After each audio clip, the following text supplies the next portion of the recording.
Assalamualaikum warahmatullahi ta'ala wabarakatuh. Waalaikumsalam warahmatullahi wabarakatuh.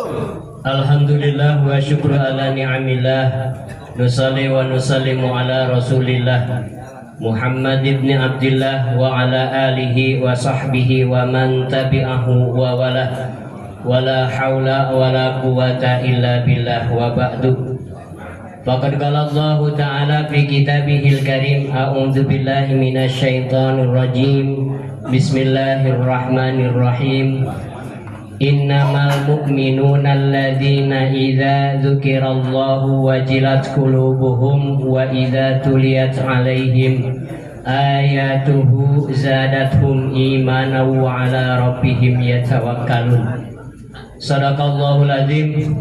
Wa qala nabiyuna Muhammadun sallallahu alaihi wasallam, al-imanu fi sadril mu'min la yatimul iman illa bitamamil faraidi wa sunan. Al-hadis aw kama qala Rasulillah sallallahu alaihi wasallam. Wa nahnu ala dzalika minasyahidin wa syakirin walhamdulillahi rabbil alamin. Hadratil mukarramin, para alimil ulama, para asatid, para guru, bil khusus yang saya hormati guru kita Buya Ki Haji Asmat Mansur MA, Ketua Bersuci. Yang saya hormati guru kita Buya Ki Haji Daud Salim SAP MSI. Yang saya hormati guru kita Al-Ustadz Haji Genon Nasution SAG. Yang saya hormati guru kita Al-Ustadz Esi Murdiana, Al-Ustadz Onin, Al-Ustadz Dian, Al-Ustadz Muhsin, dan para asatid yang lain yang mohon maaf tidak disebutkan satu persatu namanya, namun tidak mengurangi rasa hormat dan takjim saya. Mudah-mudahan kesemuanya guru-guru kita dipanjangkan umurnya oleh Allah Subhanahu wa Ta'ala, disehatkan badannya oleh Allah Subhanahu wa Ta'ala, diberkahkan ilmunya, diberkahkan rizkinya oleh Allah Subhanahu wa Ta'ala. Yang saya hormati bil khusus DKM Musola Miftahud Darussalam, Bapak Ustadz Sajak Sanjaya atau Miftahud Darussalam lamun tulisan nama.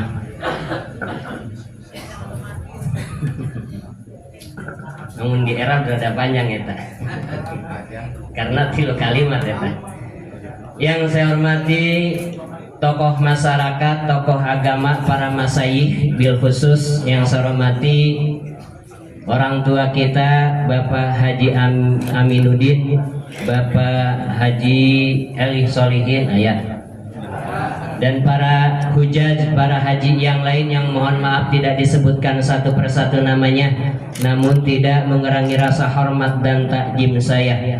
Yang saya hormati aparatur pemerintah Kelurahan Cikiwul, Ketua RW, Ketua RT bil khusus Bapak Bimaspol Kelurahan Cikiwul, dan aparatur yang lainnya yang tidak disebutkan satu persatu namanya, namun tidak mengurangi rasa hormat dan takjim saya. Hadirin jamaah kaum muslimin, jamaah bersuci rahimakumullah. Puji dan syukur kita sama-sama panjatkan kehadirat Allah Subhanahu wa Ta'ala. Alhamdulillah wa syukurillah, pada kesempatan pagi hari yang sejuk dan damai ini kita masih diberikan nikmat sehat walafiat, nikmat panjang umur, nikmat iman, nikmat Islam, sehingga kita bisa berkumpul bersilaturahmi dalam rangka menunaikan kewajiban kita sholat subuh dengan berjamaah. Alhamdulillah wa syukurillah.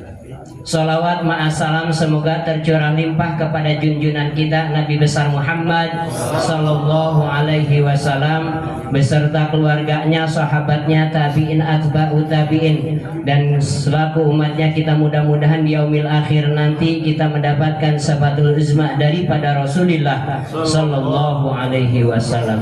Hadirin jamaah kaum muslimin, jamaah bersuci rahimakumullah. Alhamdulillah wa syukurillah, mungkin di para jamaah banyak yang kelelahan juga pada kesempatan pagi hari ini karena memang kegiatan malam tadi full. Ya, ada 3 kegiatan, bahkan ada 4 kegiatan maulid di Majelis Kopi, maulid di Baitur Rahim di Ustadz Gosasi, kemudian ada pengajian Al-Hikmah juga tuh. Wah, besek mah pokoknya moal biakeun tama. Hidup besek.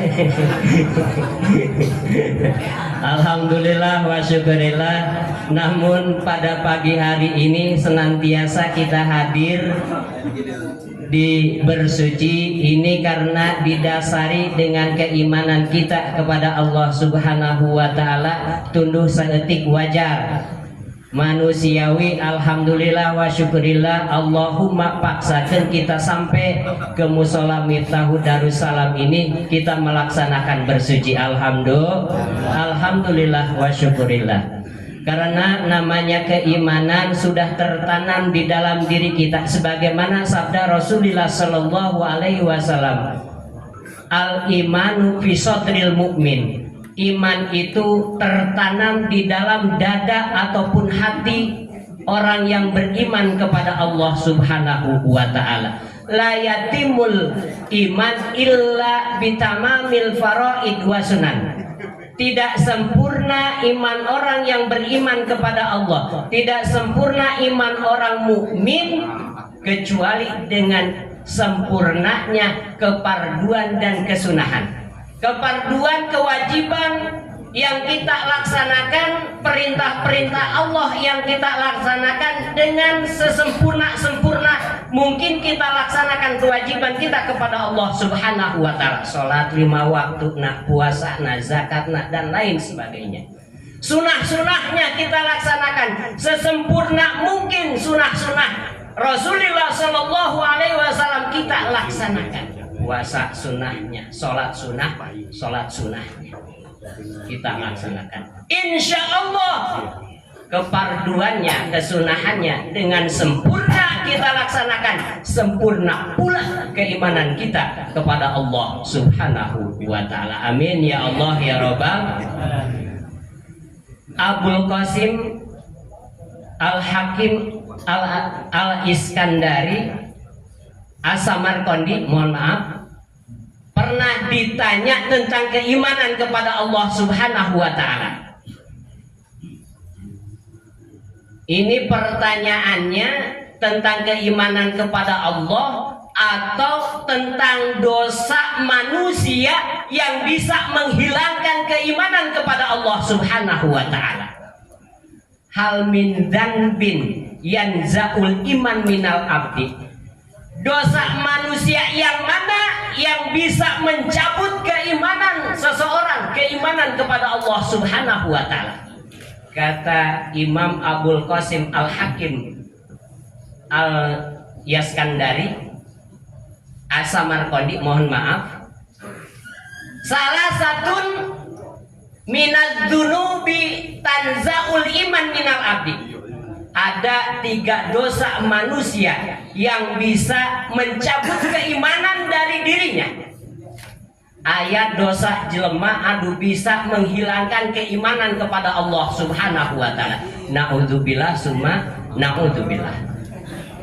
Awaluha, yang pertama, kata Imam Abul Qasim, Allah yazkurallaha ta'ala ma akramahu minal iman. Yang pertama, dosa manusia yang bisa mencabut keimanan dalam dirinya, yaitu orang yang tidak bersyukur kepada Allah Subhanahu wa ta'ala. Tidak bersyukur atas apa yang Allah muliakan yang telah diberikan kepada orang tersebut, yaitu keimanan kepada Allah Subhanahu wa ta'ala. Kita bisa melaksanakan sholat yang 5 waktu, kita bisa datang melaksanakan bersuci karena kita punya dasar keimanan kepada Allah Subhanahu wa taala. Ini nikmat yang sangat luar biasa yang patut kita syukuri kepada Allah Subhanahu wa taala. Teu saeutik jelema nya bisa mempertahankan keimanan kepada Allah Subhanahu wa Ta'ala. Karena apa? Godaannya sangat luar biasa zaman sekarang. Dina elektronik geus termasuk godaan iman kepada Allah Subhanahu wa Ta'ala. Ayeuna dina HP, ayeuna aya istilah judi online tina di HP. Baheula mah Pak HP ngan saukur keur ngebel jeung SMS doang Pak. Nya WA eueuh. IG naon IG? Instagram eueuh, Facebook eueuh, YouTube eueuh mang emen ge baheula mah. Emen tuo. Emen tuo channel eueuh baheula mah. Macan aya pakai YouTube. Tah ku HP naon bae ge kapanggih Pak. Nya judi online kadenge ayeuna ku HP. Tah awewe bentuk naon bae ge bisa lah diteangan dirinya. Terus Godahan yang sangat luar biasa tuh Pak. Masya Allah. Tuh, makanya keimanan kita tuh sebagai filter Pak. Buat saringan keimanan kita kepada Allah Subhanahu wa Ta'ala. Chatting-chattingan, tuh hati-hati. Janjian, tuh. Udah janjian, ketemuan, check-in tuh, Masya Allah. Hati-hati Pak, filter keimanan kita kepada Allah Subhanahu wa Ta'ala. Ini yang pertama, kita punya keimanan harus disyukuri kepada Allah Subhanahu wa Ta'ala. Yang kedua, dosa manusia yang bisa mencabut keimanan dalam dirinya, alayakhofa fautal iman minhu. Dia tidak khawatir tercabut keimanan dalam dirinya.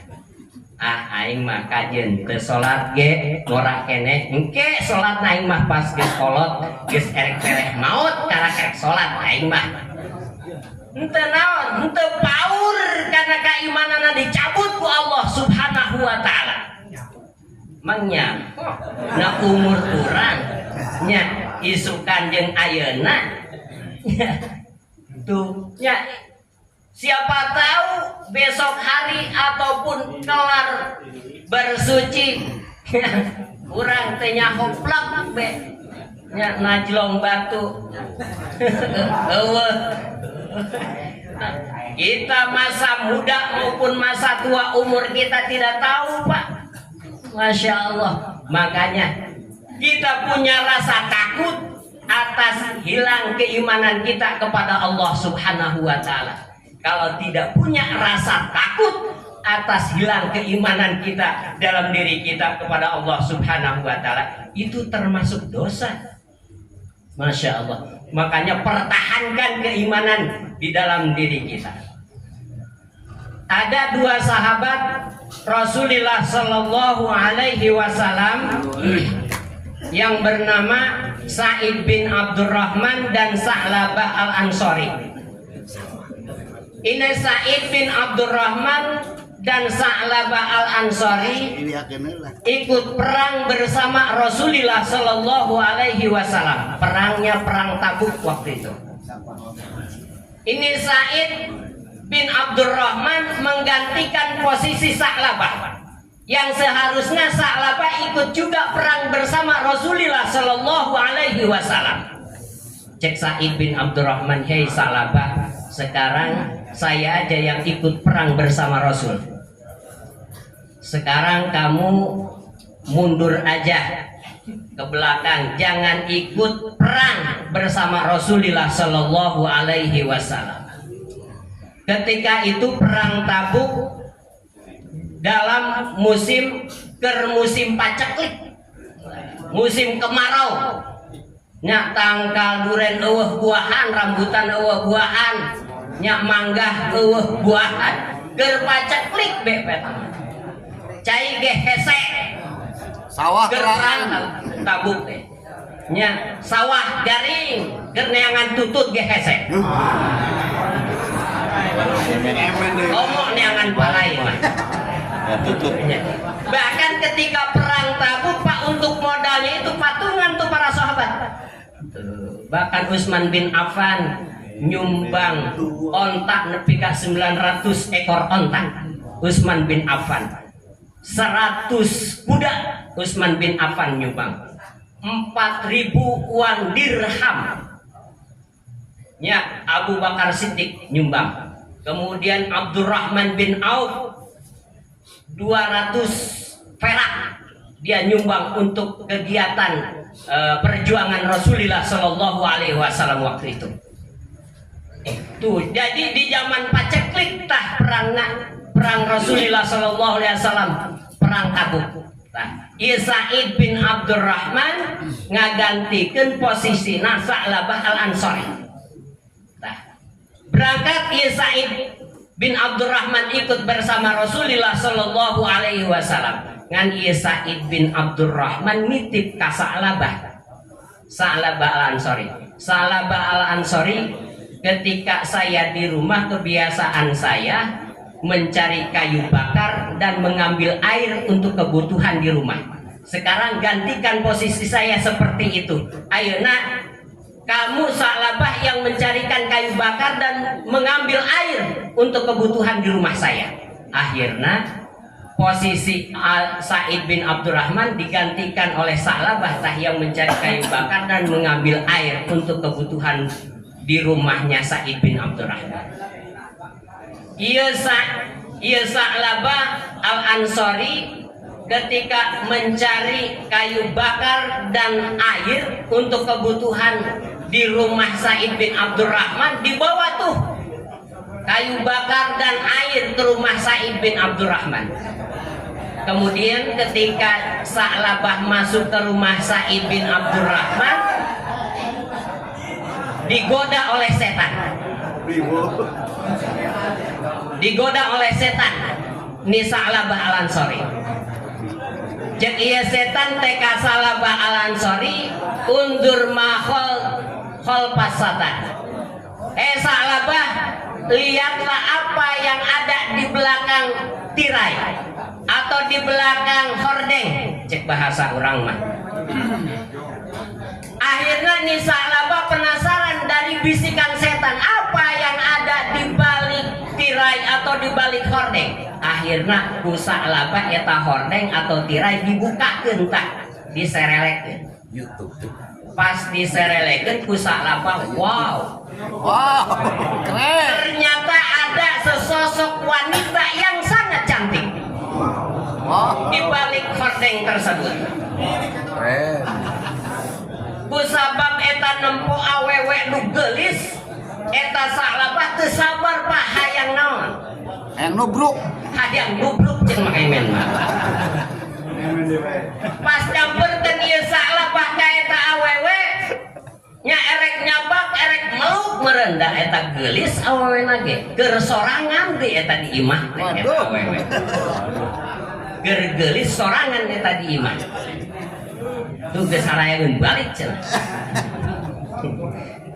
Ketika mau megang ini perempuan, Sa'labah kata ni wanita, ya Sa'labah ma hafazza hurmata akhika al-ghazi fi sabilillah. Sa'labah, apakah kamu tidak bisa menjaga kehormatan saudaramu, temanmu yang sedang berjuang di jalan Allah Subhanahu wa Ta'ala? Ternyata wanita yang cantik tersebut adalah istrinya Sa'id bin Abdurrahman. Ditinggalkeun tah istrina ku Sa'id bin Abdurrahman anu ngilu perang teh jeung Kangjeng Rasulullah sallallahu alaihi wasallam. Berarti janda sementara tamah karena ditinggal sama suaminya Sa'id bin Abdurrahman perang bersama Rasulullah sallallahu alaihi wasallam. Tak, apakah kamu tidak bisa menjaga kehormatan saya sebagai saudaramu yang ikut berjuang bersama Rasulullah sallallahu alaihi wasallam? Akhirnya terjadi eta megang meluk wanita yang cantik tadi. Ternyata istri saudaranya sendiri, istri temannya sendiri, yaitu Sa'id bin Abdurrahman. Tulamun urang mahnya salagina eueuh keur sorangan di imah tambah gelis deui eta awewe.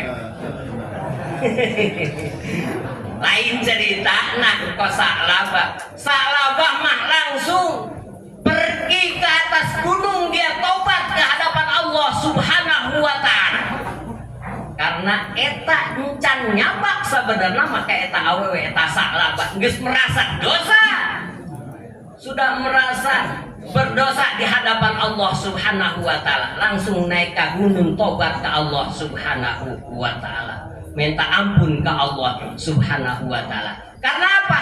Karena dia bisa mempertahankan keimanannya kepada Allah Subhanahu wa ta'ala, tidak tergoda dengan wanita secantik apapun, sagelis naon bae ge teu kapitaeun eta Sa'labah sanajan keur sorangan ge. Masya Allah, karena bisa mempertahankan keimanannya kepada Allah Subhanahu wa ta'ala, bisa mempertahankan keimanannya. Itu yang kedua, kita harus punya rasa takut atas tercabutnya keimanan kita kepada Allah Subhanahu wa ta'ala. Makanya keimanan manusia itu terkadang naik, terkadang turun. Ya.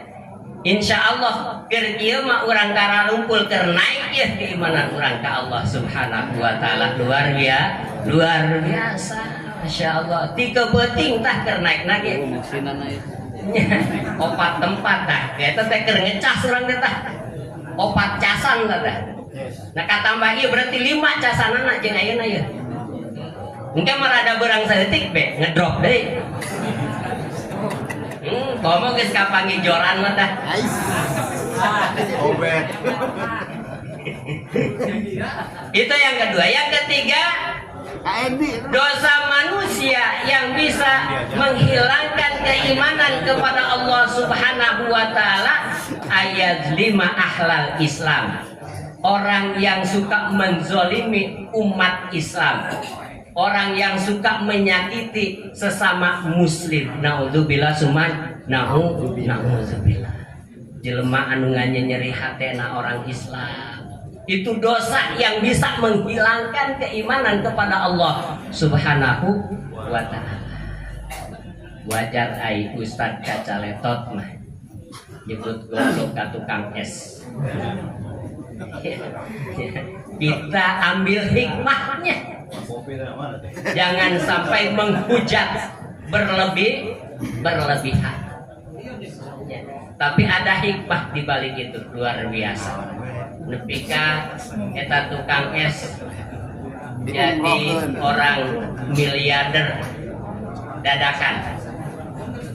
Nepika eta tukang es bisa umroh sekeluarga. Ini skenario Allah Subhanahu wa ta'ala. Tukang es menjadi berkah, diberikan rezeki yang banyak daripada Allah Subhanahu wa ta'ala kulantaran eta guru urang. Eta teh mungkin aya di bahasa eta teh dibalikna aya doa anu dikabulkan ke Allah Subhanahu wa ta'ala, sehingga luar biasa diangkat derajatna ku Allah Subhanahu wa ta'ala. Keimanan sehingga ya tidak ngedrop juga karena hujatan dari sana sini.